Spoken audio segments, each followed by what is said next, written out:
Hi guys, the class of 73. This is Colin Whyte speaking from Canada, Vancouver, the Great White North. I just want to wish you guys a great time. Sorry I can't be there. It's a fairly long distance and because of some circumstances, obviously I can't make it. But nevertheless, I'll be thinking of all of you guys on the night. I'm in a little, well, it's a fairly big city now. It's right on the outskirts of Greater Vancouver called Chilliwack. It's Okay. about 100 k's east of Vancouver in the Fraser Valley. When we first emigrated, we started off in Toronto, Oh yeah. Toronto. and then eventually we managed to migrate west because it's very much in demand to try and get out of here Right. or get out to the west. And my wife got a transfer, and then I followed, and we've been here. Been in Canada for 21 years, Wow. and of which I think 18 have now been in Vancouver. I started SACS junior school, I think it was in standard 3. I came from an Afrikaans school in the Strand in Cape Town. So coming from an Afrikaans school to an English school, even though I was supposedly English, it was a hard transition. The fact being that my mum was Afrikaans, and our home language, basically, being brought up from a younger age, was very much Afrikaans. So it was a huge kind of transition for me coming to SACS being an English school.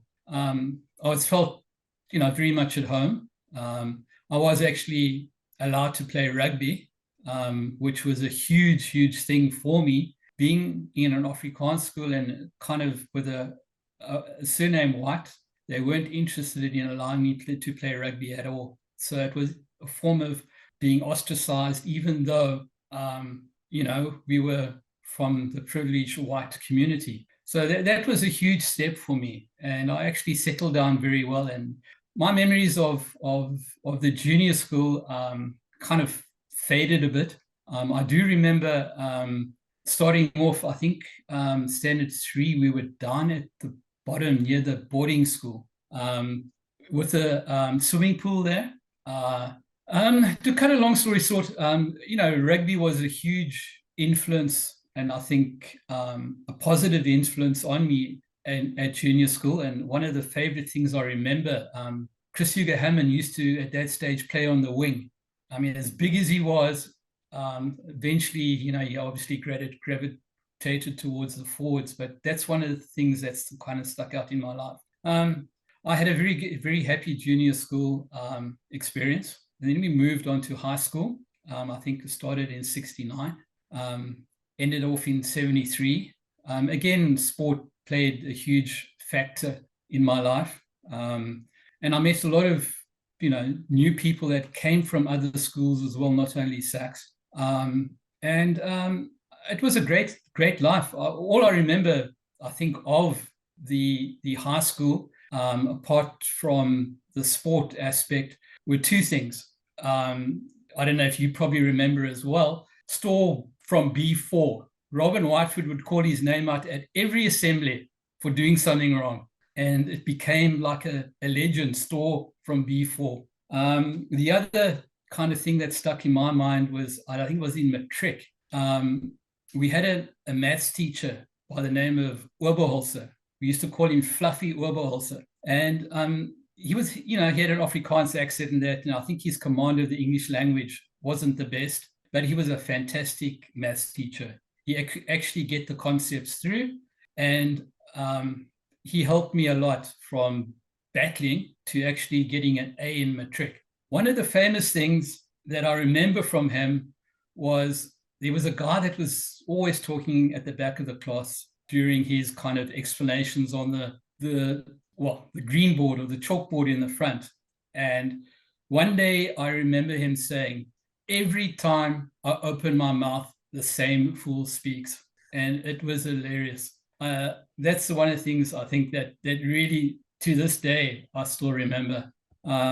Sports-wise was great. I remember, I think when I played first team in 73, there was a huge game, a Saturday game against Wynberg Boys High.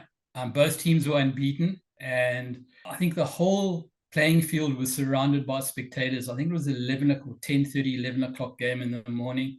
And I think within probably 15 or 20 minutes, Peter Kirsten put over 3 drop goals.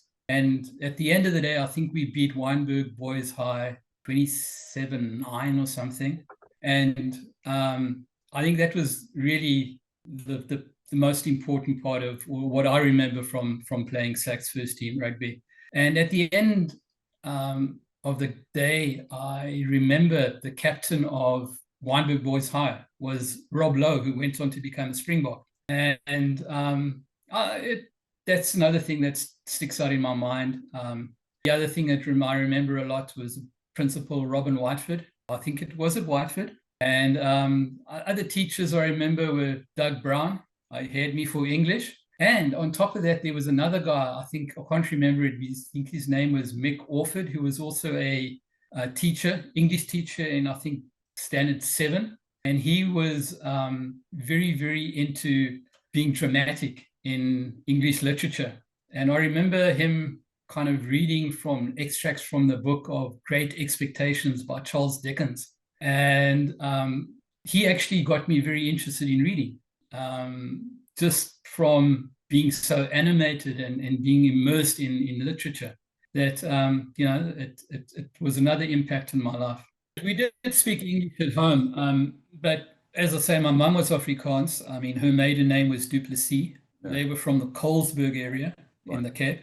Uh-huh. And it was, I think it was a good thing at one stage, being able to converse. It helped me a lot in some of my professional capacity when I was working on the gold mines out in Orkney. I don't know if you remember that Orkney Snorkney, that kind of environment. But I mean, I lived and worked, and we were sinking gold mines out in Orkney. I mean, the Vaal Reefs and all that. And Afrikaans actually helped me a lot to become at ease, because majority of those miners were Afrikaans speaking people. And I have a very narrow-minded political background. They were all far right wing.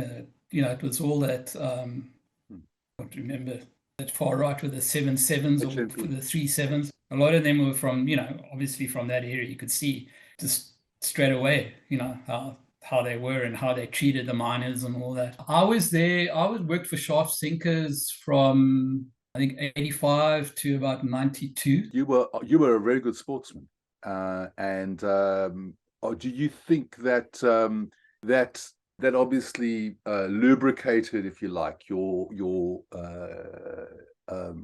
involvement in the school? Because to be good at sport was totally. I think that helped immensely. I mean, you became, well, SACS per se was very much into academics, obviously, because it was a channel to get to UCT. And the other thing was sport. Sport really, really, if you were a good sportsman at SACS, you were automatically up to level, if for want of a better word. And I was lucky enough to be in that zone kind of thing. And it did help immensely. So, and, as well, I made a lot of friends through that.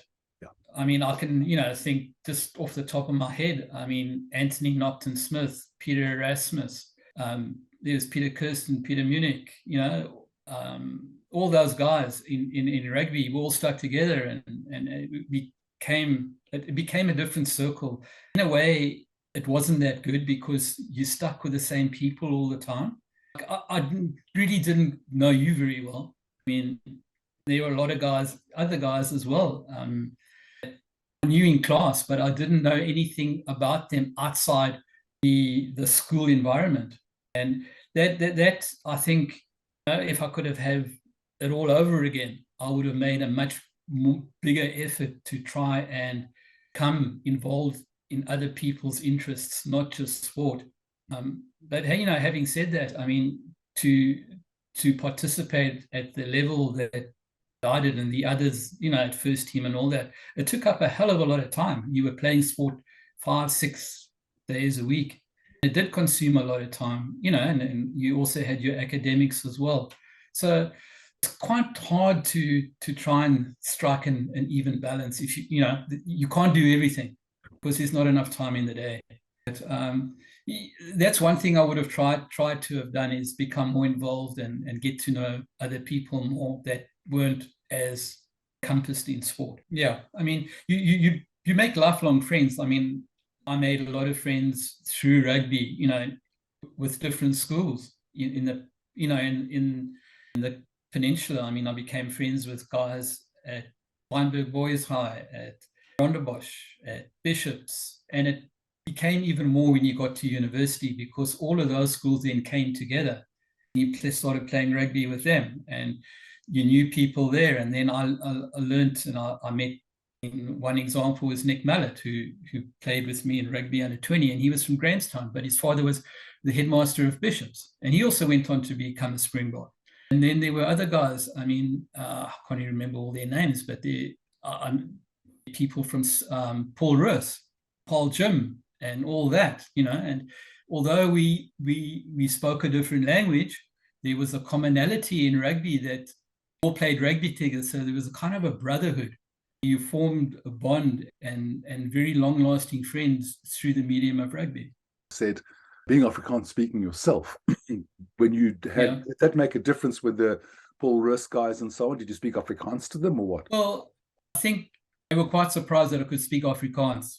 That already broke down the barrier, and then there was another door that was open, and it did help incredibly. I mean, it's just one of those, I think, things that I was really lucky to have had that opportunity, or that guidance, really, to speaking Afrikaans. Broke down a lot of doors, and it helped me a lot in some of my later on profession, even in South Africa, where I joined a subcontracting company called Kenpat, which was the biggest sealing and partitioning company in the whole of it was South Africa, and then we broadened to Botswana and to Australia and even the United States. And we went on, came a bit later on, they packed up and closed down Kenpat in South Africa, and these people moved the whole company to Orlando in the States, in Florida in the States. And he actually contacted me and wanted me to go and work for him. And it was all through Afrikaans, because he was an Afrikaans guy. His name was Paul Vormerans, or is Paul Vormerans. And to this day, we still email and chat on a regular basis, even though, I no longer work for him. But our wives got together, and she was very, very Afrikaans, and my wife is English, couldn't speak very much Afrikaans. Even especially, I mean, she came from Durban, the last British outpost. Their level of Afrikaans is putrid. But, Afrikaans is a very expressive language. You can say things in Afrikaans that are much more meaningful in the words than what you can express in English in a lot of the cases. Yes. And I find Afrikaans much more expressive and literal, and you can get down to exactly what you mean with those words. I mean, the other Afrikaans word that I love so much, and I think is so expressive, is the word voetsack. Yeah. I played fly half from the time I came to SACS, and my scrum half was Brian Jackson all the way through. I think it was under 10 to under 16. Then from under 16, you moved to first team. At that stage, at first team, Peter Kirsten was a fly half, so I had no chance. Badenhorst, I can't even remember was it John Badenhorst was the rugby coach. He was the accounting teacher. He moved me to center. And that was my first year I played center, and I played center with Peter Munich. And we had two very, very fast wings, and they were a year older than us. One was Percy Kruger. The other one was Dave Edwards.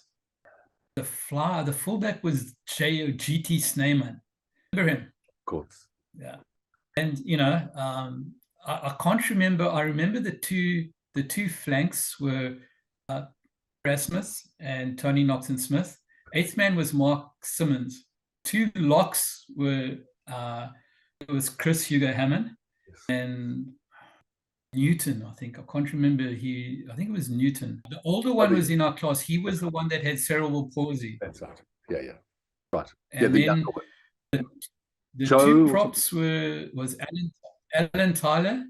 I can't remember the hooker and the other prop. What I do remember our first year in high school, remember the tuck shop at lunchtime? Yes. We'd have to line up, and the prefects were there in the front controlling the lines. Yes. And often there was that Morrison guy, and Trevor Fish was there. Those are the guys, I think maybe because maybe Trevor was such a big guy, you would kind of remember him. Quite a tall guy. 11. I was 11. Okay.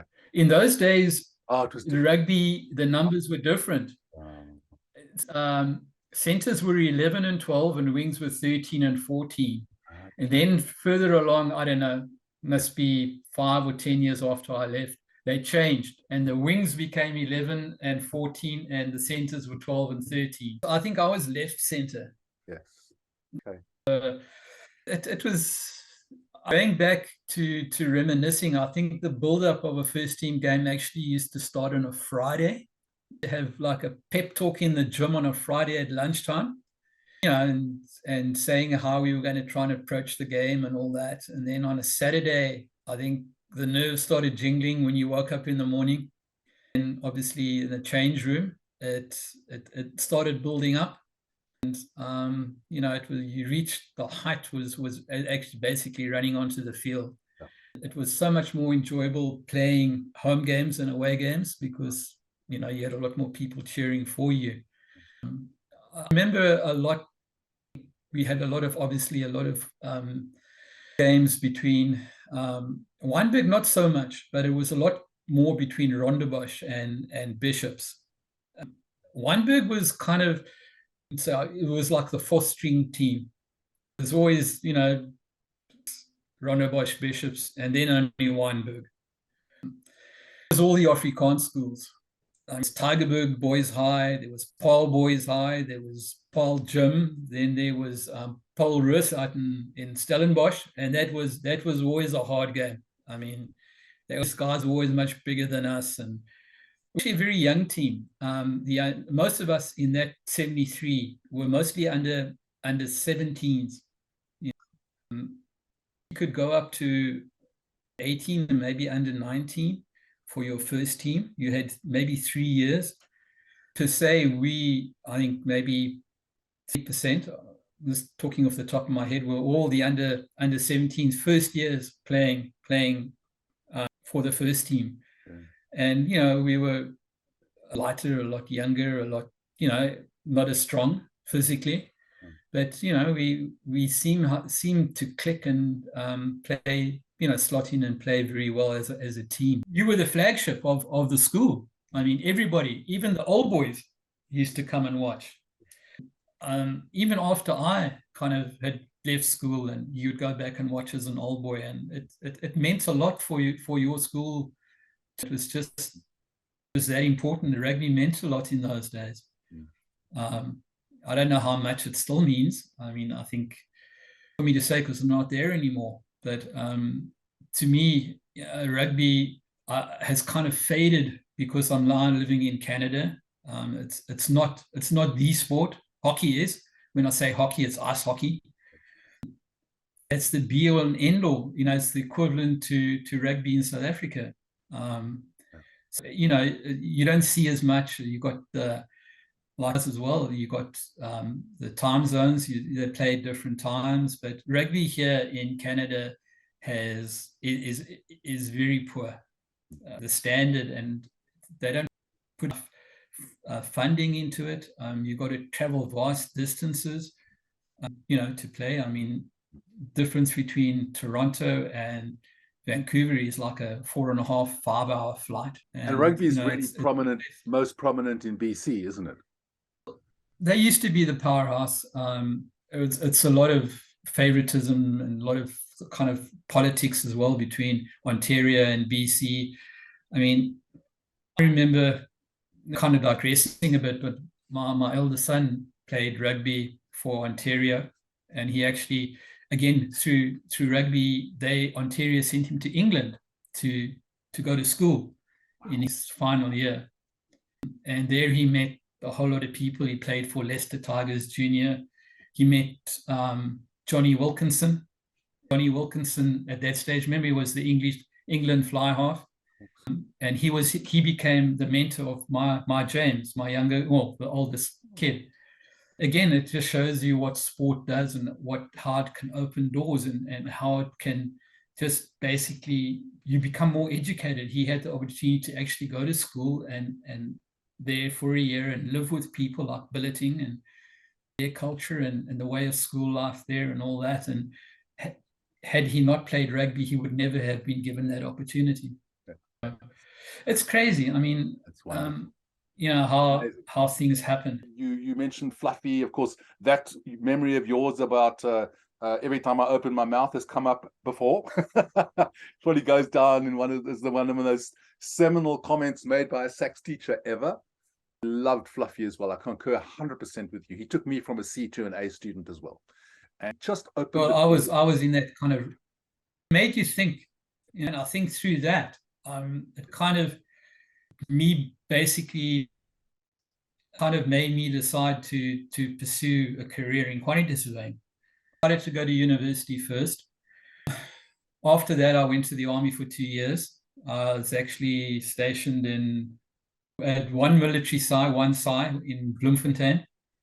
Well, I pursued there was the career in quantity surveying. There was actually a streamlined degree called quantity surveying. It was a BSc degree, streamlined like medicine. You went straight into that, and you did 5 years of university, 2 which were full time.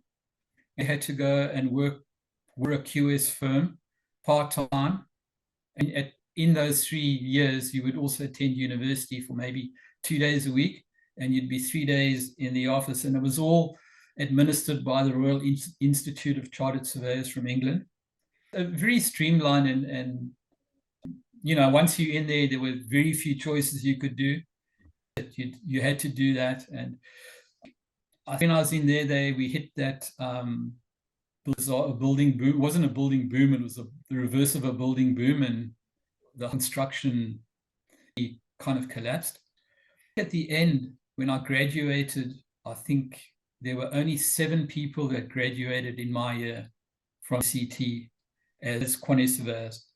And I think in the whole of South Africa, there were, I think, a maximum of 50 people that graduated that year.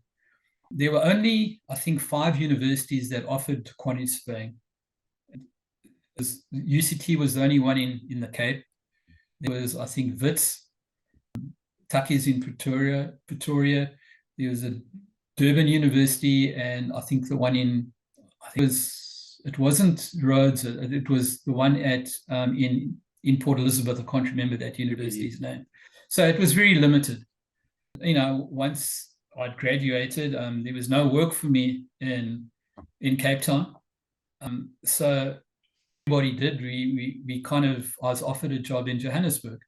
So there, and I was married by then. So my wife and I, and we had one daughter. The eldest child was a daughter at that stage. She was 2. So we moved up there in 83. Yeah, 83. We moved to Johannesburg, and there, and surveying was a very interesting career. You could either become like a professional quantity surveyor, where we stayed with the profession, or you became a QS, where you worked for construction companies. And, you know, you're on the other side of the fence, as so to say. I chose that one because it was a lot more interesting. You were on building sites. You were basically much closer to the action, and you had to make a lot more money there, and also, you know, to get out of the professional side and into claims and all that. It was a lot more fast tracked, a lot more interesting, and that's where I've basically stayed for my whole career. You know, is not on the professional side, but on the other side. There from construction, and you know, in the building industry, I moved to mining to work off sinkers. We were actually sinking mine shafts, and Sinkers was a subsidiary of Anglo American. So it was all Anglo American mines that we were preparing, and in Orkney area, that was Vaal Reefs, and we had I think worked on sinking Valrhys 8, 9, 10, and 11. And Valrhys 11 actually went 4 kilometers underground. You would sink the shaft to 2 kilometers, and then you would have to stop, and then you would create a whole new staging area where you would see all the heads of the, the mines and all that above ground. You would create that below ground at a level of 2 kilometers underground to do the next two Ks. It was fast paced. It was great. I mean, you work long hours, but it was very dangerous as well. I mean, you went, when they were sinking, you went to the end of a bucket. It was like a big concrete bucket, and that thing would sink maybe days an hour down. A lot of fatalities and accidents, and so it was a very high risk job. But I did that for about 7 years, and it got too much. So this was when I was offered a position as a director for this subcontracting company called Kenpat that were doing ceilings and drywall partitioning and all that. So I moved into that and stayed there, and it was actually very funny. It's the people that sent me to Canada on a a kind of every 2 years, this ceiling and partitioning industry, they had a conference, a worldwide conference, and it so happened in 95, it was our turn you to take the wives with you, and we went to Canada, to Toronto, and that was when I actually saw what was actually happening in South Africa, because the political aspect of all that, we all became so conditioned to living the way we did, and it was a very progressive, slow-moving thing that from the inside, you didn't really perceive what was happening. You'd start with burglar bars, and then alarms, and then security gates and security companies and all that. And remember, they had that embargo. Nobody was allowed to travel from the apartheid era till basically the time Nelson Mandela came into power, which was 94. And then we only were granted our passports back again. And that was when the first time we had the opportunity the country, and very apprehensive. And we came to Canada and we saw, and it just blew my mind away how imprisoned and what poor life we had. You could see the writing was on the wall and all that. And I had 2 boys, and with all that affirmative action in the wrong direction. And that's when we decided to emigrate. The funny thing about it was that we decided to go to New Zealand first. We actually applied within 6 months, and we didn't go. The reason being, we had kind of thought that, you take the whole family there, and after all the kids, by the age we had 3, a boy and 2 girls, all gone to university, and they would have kind of probably moved on from New Zealand. It's a very small, it's an outpost kind of thing, and we thought maybe North America would be a much opportunity for them. So we on the road of trying to apply to get into Canada, and the hardest thing I've ever done in my life. It's more than 4 years proved to come in. It's not easy to get into Canada. Right here, we had such a cultural shock. You speak the language, but you know the same thing. Although you speak the same language, and you communicate and all that, culture is different. When you arrive in the country, you don't even know where to go to buy stuff. There's a big chain store here in Canada called Canadian Tire. They would sell tires for motor cars, but they sell everything. Big box store, but for everything. But you don't know. Buy shoes, where do you buy clothes? It's very difficult. Then you got to drive on the wrong side of the road. You got to change. You go from the right side to the other side. You got to learn. I've seen snow in my life before. Here, and we arrived in October. We arrived on October the 8th, 2001, and that's actually their Thanksgiving Day. I don't know what Thanksgiving is all about. A huge thing where people celebrate basically the harvest, and you have massive meals, and then the turkey and all sorts of things like that. There we arrived, and we thought we hit the jackpot because we thought this is how Canadians live. Massive plates of food, turkey, cranberry sauce, the works, but didn't really aspire to be that every day. That was barely a month after 9/11. Before. We were actually in the process of leaving. We left South Africa on the 7th of October. And 11 was basically the 11th of September. And we had booked all our tickets and everything, and the whole world came to a stop as far as air transportation was concerned. And all our tickets were cancelled. We were living in a hotel preparing to leave. So we had nowhere to stay. We didn't know for 3 weeks if we were actually leaving South Africa. And the whole aspect of travel from that day onward changed. We were supposedly allowed to bring trunks where we, had our possessions and all that. And stock, we weren't allowed to take that anymore. So they had to be shipped, which actually ended up in Rotterdam. And eventually a year and a half later, it arrived in Toronto. And, the whole world from that day changed, and it affected a lot of people here in Canada, a lot more than us in South Africa, because it was so closer to home, and how closely Canada is affiliated, whether you like it or not, to the States. It's very much intertwined. My daughter, because she graduated school, and we didn't really know when we were going to leave. We were waiting for close on 4 years for our papers to come through. It was stop, start, and she decided she wasn't going to start university in South Africa. It kind of was pointless. She left and became an au pair in New York. She was actually in New York when 9/11 happened. She was an au pair, looking after 2 children of his that worked downtown New York.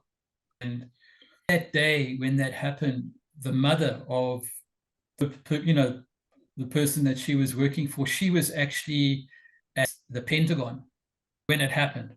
And she was a lucky survivor. And I think both those parents didn't get home for over 48 hours. And we saw it as a perspective from what my daughter relayed to us from firsthand being in that situation. We could actually, it was also scary because my wife was on the phone to her when it happened, and we could actually hear on the phone, not commercial jets, but the Air Force jets flying over New Jersey, staying, because everything just took to the sky and was shut down. And I think more to it than what general kind of population were exposed to, being there firsthand. It was kind of an eye-opener. So it was scary with us being in South Africa, and her as one member of the family actually being so close to what was happening a continent away. So it was scary with us being in South Africa, and her as one member of the family actually being so close to what was happening a continent away. And you yourselves moving such closer. I mean, I'm just imagining you sitting on the brink of this major move. You're sort of in a sort of a leap and the net will appear, leap of faith situation.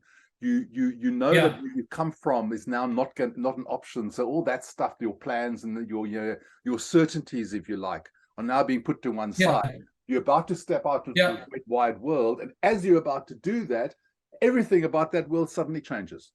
Okay. Yeah. Wow. Ahead. You did it. You know what I mean? Well, we had no option. We couldn't turn around. We had no. A lot of people would have got cold feet at that point. I can easily imagine people saying, "Oh, no way. Let's go back to what we know." Absolutely. We were at a point of no return. We were living in a hotel. Yeah. We had surrendered all our credit cards, because when you immigrate, I don't know if you must have happened the same to you. You had to turn in all your credit cards. That was it. The scary thing about it was we came as individual immigrants. Only a certain window that you had, and the window, being the principal applicant, the window was going to close on my 45th birthday, which was the 4th of April 2002. It was 2001. Long story short, we got on the plane, we arrived here in Canada on the 8th of October 2001. So we beat it by 6 months. And it's just by the skin of our teeth that we got here. The whole thing was closing. It was, it's like these pyramids with all these, doors closing. Absolutely. Sliding down, and you've got to scamper under it to get through. Then that's a whole nother story. I don't know, because both my wife, she was was a registered nurse and midwife, with all the credentials, and me having my degree, we were very much wanted by Canada. You get here, then they say, hang on, you're Canadian experience. They don't guarantee your job when you're arriving here. We got in tow, two is us. We actually lived in a little town called Claremont, which is about 30 kilometers east of Toronto, on a farm. It was another, exciting experience. It was hard. I mean, to cut a long story short, I eventually got a job within 3 weeks, but at a starting salary, because now I've got no Canadian experience. My wife wasn't allowed to work because Canada didn't recognize nursing, her nursing papers, so they wanted her to start her whole career as nursing over again. She didn't, so she start off as a mail cart pusher in a big company here called Magna International that sold or manufactured car parts for major car manufacturing companies like Ford and GM and all that. For a year at minimum wage, and eventually she got into the pharmaceutical industry and worked for a company called Abbott. I think they're in South Africa as well, and Australia. Both boys did very well and carried on with their schooling, and it's very interesting. When we arrived, the eldest son was 15, and the youngest one was 8. The one who's 8 is totally Canadian, no accent at all. The other one still has got a bit of a twang, but most of it's Canadian. But as you say, when he gets put into a certain situation, he speaks to South Africans, it comes back. It can get bitterly cold. We were caught when my wife got the job with Abbott. We had to move to a city called London, which is southwest Ontario. It's a 2.5-hour drive from Toronto. That was her area that she worked in, that she had to cover and visit all the doctors and the hospitals and all that. I thought it wouldn't be a problem moving from Toronto down to London, which is it's a very big city. That wasn't the case. So I used to have to travel. So a round trip was 500 Ks in one day. And then I would drive 2.5 hours down the M1, which was the major artery road from Toronto down to the States. Travel that days a week. So in 18 months, I had 160,000 kilometers.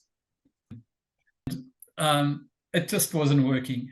I mean, I would leave for work maybe 5 o'clock in the morning and get home at 8 o'clock at night. And I was covering then, I wasn't working as a quantity surveyor because they don't have a quantity surveying profession in Canada. It follows the United States. I had to work as something different, having this, background. I worked as what they call the project monitor. You would work as an agent for the banks. They would give mortgages to construction companies, and they would build, and you would go there and do monthly progress draws to see or approve their monthly progress draws that they were applying for from their mortgages. You would basically act and see that what was being claimed on a monthly basis was, fair, and they weren't overclaiming. And then you'd also do their budget controls on a cost to complete basis of the project to see there was enough money so the project wouldn't at 70% through run out of money and the whole project would come to a standstill, and that wouldn't be in the interest of the banks. So you work through a totally different angle. And you say Canada doesn't have a quantity surveying profession. Now, I'm just imagining, put that into the mix. The fact is that your identity as a quantity surveyor, career so far, like going to a place which actually doesn't recognize that that's a thing. Well, it's weird. I mean, sorry, they try and weird. they try and slot you in as an estimator, you know, I where you understand would, that. What I'm just thinking about is your personal identity, which yeah, would mean yeah, migrate. Literally, that's all you've got. Yeah, everything's in suitcases. Your life's packed away. You're going out into this new thing. You try and now you got to form a new life, a new identity that starts with your core identity, your impression of who you are. Professionally, that I'm just trying to get my head around this. I mean, I'm sure you did obviously successfully, but I'm just trying to get my head around how I would feel as a, because I mean, even the guys here who came here as lawyers, I did law, I never practiced. And when I came here, I didn't come as a lawyer. I didn't have to do that stuff. But our friends had to do that stuff, but they were still lawyers. Qualification may not be recognized, but there was lawyers, you know, and I have to do this, and then I'll be again. My self-identity as a lawyer will be restored. And you have that option. You have to go and construct not only a new identity, driving on the wrong side of the road, all those cultural issues that you have to get to grips with, and you know what I mean? That experience of the migrant. And I'm just wondering the impact of, which I've never considered before. So sorry if I'm sort of maybe overstating this, but it's like astonishing that to go to a place which didn't recognize who was professionally. Oh, that's a big bloody thing as well, on top of it all. You know, you get to a stage where survival mode kicks in. You still got to provide. You've got two kids. Just by that stage, she had come back. She arrived. I think we arrived here in the October of 2001. She got here for Christmas of 2001, and then she stayed. And then the whole cycle of the academic years are different here in Canada. It doesn't work on a calendar year. It starts in September. So, you know, she had 9 months, but she eventually, then there's a whole other story I forgot to tell you about, is that us coming from Africa, we speak the language, that's our first language, we're classified as people from Africa. So you've got to then what they call TOEFL test that prove that you can speak English. TOEFL is a test of fluency in the English language. It's TOEFL. And even though Natalie had graduated from matric at Hyde Park, and she had to write a test to get into university. Because of her, she did well at, I think she got a first class matric pass. You know, it wasn't the greatest, but I mean, she got a couple of A's and a couple of B's and all that. When Canada converted it to their standards, it was a lot lower because Canada has such a high migration rate from, and particularly at that stage from Hong Kong, because you remember in 1999, Hong Kong was turned over. There's so many and a lot of immigrants, and their were a lot higher. So it was very, very hard to get into university. She actually ended up at a university in St. Catharines, close to Niagara Falls, which was like two hours southwest of Toronto on the other side of the lake. The whole family, even though we were here, we became fragmented. You know, she was in St. Catharines, we were in London, Ontario, one was in England, the little one was with us. The purpose of moving away from South Africa to try and stay as a family unit didn't actually work. We had our so-called freedom, and that was one thing that we noticed when we first arrived here in Canada. The kids would leave their bikes on the front lawn. There are no fences. There's, even today where we live, it's all open plan on the front. It's really, really reassuring. It took me almost years from all culture of looking behind your shoulder. People that walk too close to me or behind me hated my space, and I was always looking over my shoulder. And that took me 2 years to kind of, and I still wasn't sleeping at night. I would wake up he would, move, and I'd wake. Just like you as well. Took a long time to subside. I mean, the biggest thing you can hard to confuse a Canadian is when you want to say just now, would you like something and you say, oh, just now. These people think it's immediately. I still say robot. Petrol was another thing. Here they call it gas. And at a service station, they call it gas bar. Yeah. It took us 10 years. Arriving in Canada set us back 10 years. Career-wise, financially, because of exchange control, we could bring out very little money.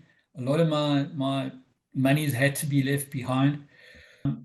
And the money evaporated very, very quickly. But, having to arrive here, we each arrived with 2 suitcases, and that was it. That was our belongings. And on top of that, we thought we had bought great winter gear. We bought the best we could in South Africa. Well, you arrive here in Canada, and that winter gear means nothing. We got caught in an ice storm one year and went down to minus 45 degrees Celsius. It stayed like that for a week. Even after the snow, the cars were iced. You couldn't even open a car door because it was iced through. It's like a cube of ice stuck to your car. You could see right through it to see the handles, but you couldn't get to it. And you'd chisel it away, and you'd like blocks or sheets of ice, probably 2 inches thick, 4 by 2, coming off cars. And it's very pretty, but it's so destructive. Trees, because of the weight, they just tumble. Telephone poles tumble. Your electricity is gone for a little while. It's really bad. I mean, and people get caught in snowdrifts. And I mean, at one stage, I mean, us being so naive, we went down out when we were still living on the farm, and the snow was blowing, and it wasn't that bad. It was like -5 and very windy and all that. And we went and visit people, and we came back that Sunday night back to the barn. And there was an 8-foot snowdrift across our road leading up to the barn. We couldn't get through. And here we're sitting, shirts only in the car. Clothes. Us South Africans don't know what the hell's going on. To run, I've actually walked back to the barn. She had to over this 6-foot snowdrift, and it's probably 6 foot high by 3 foot wide. Get warm clothes to come back. We couldn't sit in the car because we would freeze to death. We don't call a farmer to come and help, and he came with a tractor and actually our way through this whole snowdrift for our car to get through. And, it's just the way of life. And when you travel here now, especially in the winter, you've got to pack stuff in the car. If you get stuck, was an accident and the road gets shut down. And even in BC, it wasn't so long ago, we had a very, very cold snap here just before Christmas, where it went down to about -15. And it takes you hours to shovel your entire driveway to get a car out, because the snow is like 2 foot deep. And kind of lifestyle, and you got to be very, very aware of your surroundings and how to deal with winter conditions. It's crazy. You're adapted now, but driving for the first time, it can really, really catch you unawares. I still remember the first time, it was a Friday, I was driving home from work, I ever saw snow. The thing that stuck in my mind was, if you actually go outside, and we were actually like living on a farm in a barn, but you stand outside and you see the snow falling, and it's not windy, it's just a lovely evening with snow falling, pristine, and how quiet it is. It's just a thing that I'll never, ever forget. It's really, it's hard to explain. You've actually got to experience it yourself. But BC is would like to think, particularly Vancouver, is the place to stay in Canada. Everybody wants to come to BC. They've got the highest inflow of immigrants, as well as people trying to get in here. But conversely, it's probably the most expensive part of Canada to live in.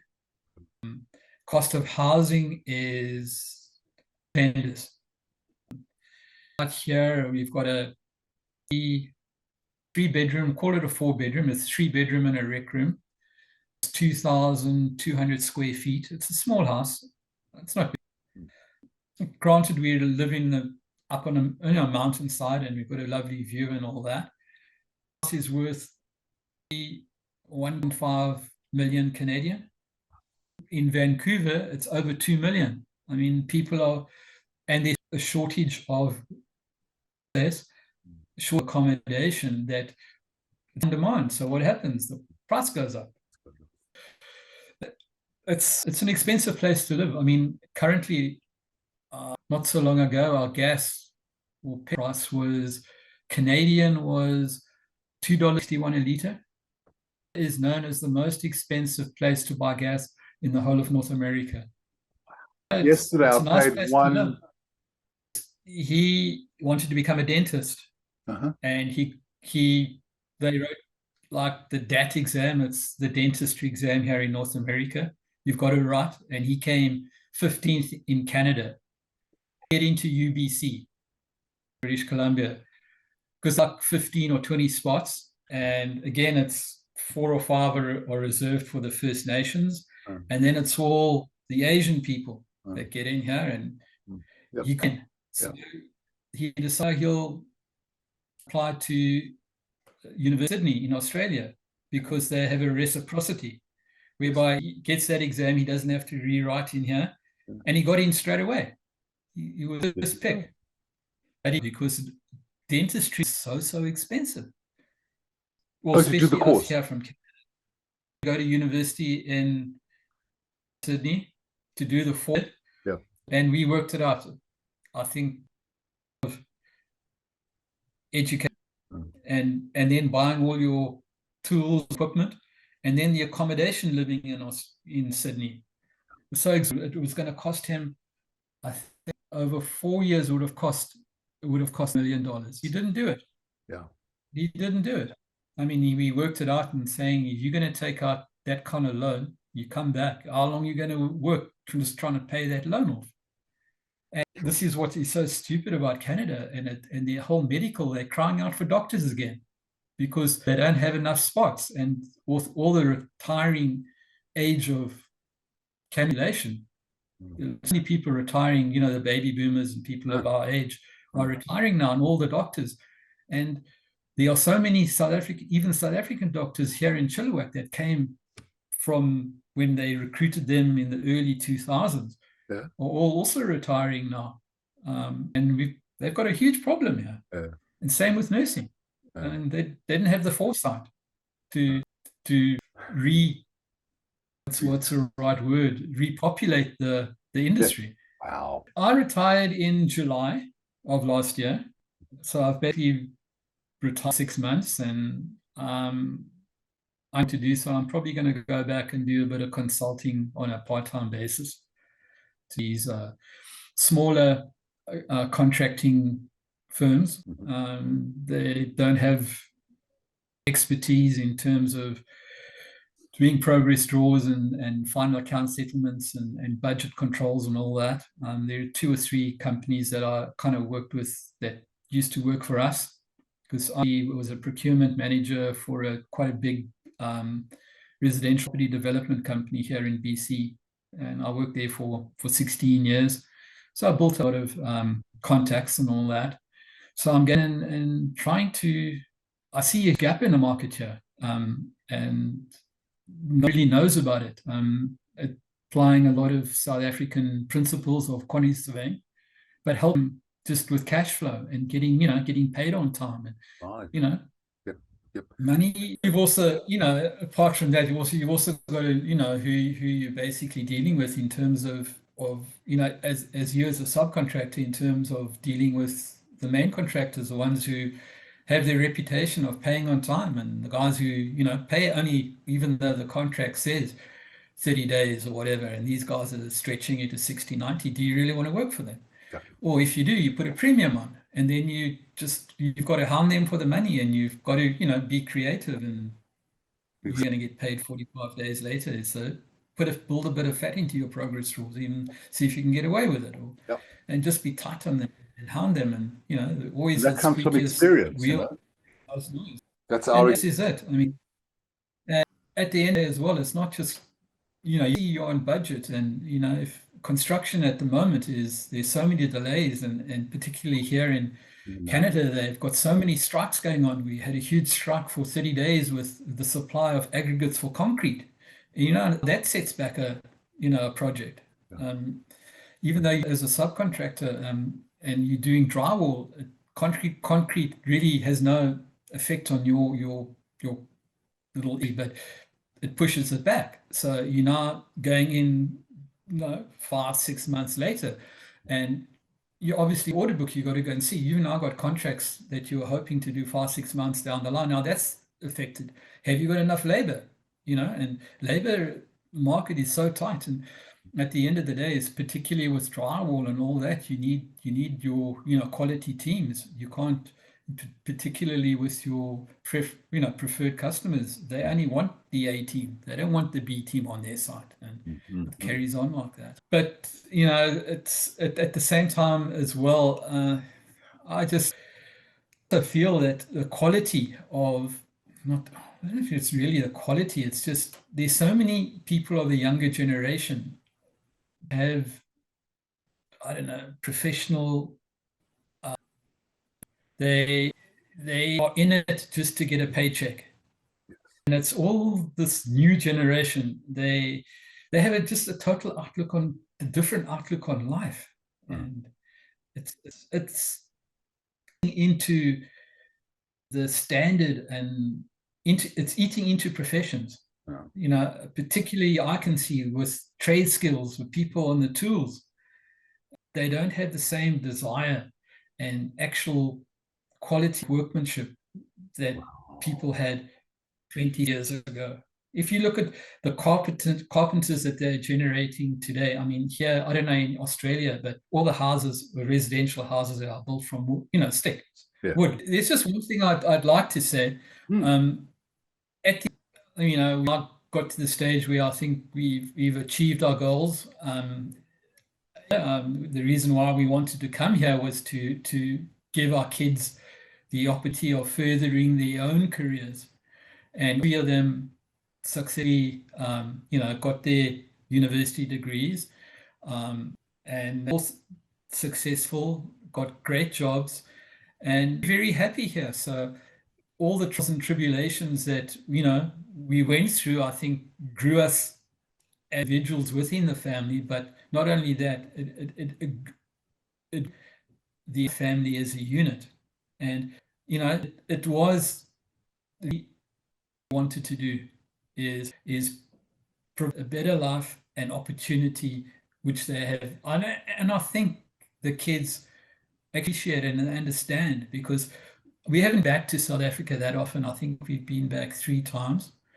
And each of the 3 occasions we've come back, all has said, thank you, to Canada, and they now think Canada as their own home.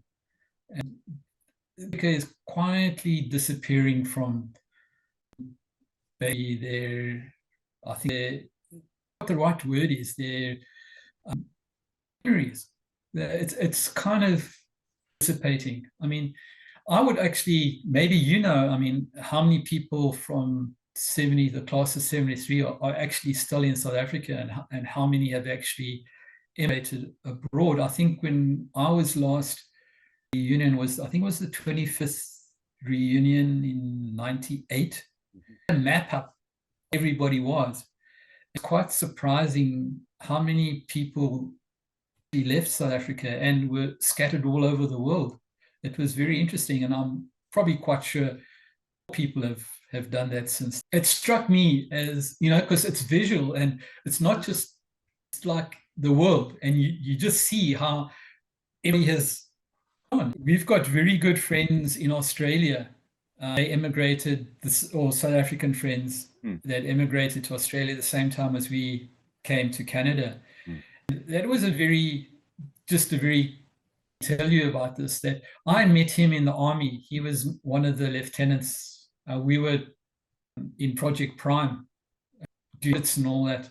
Right. And we got, him and I got, fairly good, close, because we had the same interests and all that. And unbeknown to us, the two wives were both nursing sisters. They were running a creche.